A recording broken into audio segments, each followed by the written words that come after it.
एकीकडे भारतावर tariff bomb टाकणाऱ्या अमेरिकेने पाकिस्तानला कुरवाळणं, पाकिस्तानचं गोंजारणं जे आहे ते सुरू ठेवलेलं आहे आणि याचाच एक आता परिपाक जो आहे तो समोर येतोय। भारताशी पंगा घेत पाकशी मात्र अमेरिकेची सलगी झाल्याचं पाहायला मिळतंय। पाकिस्तानला खुश करण्यासाठी आता अमेरिकेने स्वातंत्र्याकरता लढणाऱ्या बलुचिस्तानचीच कोंडी केली आहे। ट्रम्प सरकारने बलुच लिबरेशन आर्मीला थेट दहशतवाद्यांच्या यादीत टाकलं। बीएलएची सहकारी संघटना माजिद ब्रिगेडलाही दहशतवादी संघटनेचा शिक्का मारण्यात आला।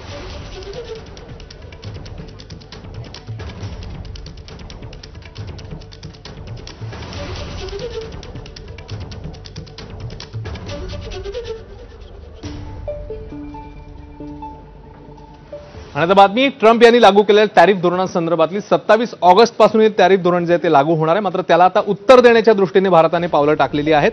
या खेळीला भारत 50 देशांच्या साथीने उत्तर देण्याच्या तयारीत आहे। एका अधिकाऱ्याने दिलेल्या माहितीनुसार यात प्रामुख्याने आफ्रिका आणि आखाती देशांचा समावेश आहे। या देशांमध्ये भारताची एकूण निर्यात 90% जास्त आहे। ही निर्यात आता आणखी वाढवली जाण्याची शक्यता आहे। सोबतच ब्रिटनसोबत केलेल्या करारामुळे या दोन देशातला व्यापारही 120 अब्ज डॉलर्सपर्यंत वाढणार आहे। भारताचा युरोपीय देशांसोबतचा करार अंतिम टप्प्यामध्ये आहे आणि त्यामुळे अमेरिकेच्या टॅरिफ बॉम्बमुळे होणारं नुकसान या व्यापारातून भरून काढलं जाणार आहे। त्यामुळे अमेरिकेने लादलेल्या टॅरिफमुळे भारताचं नुकसान हे टळेल।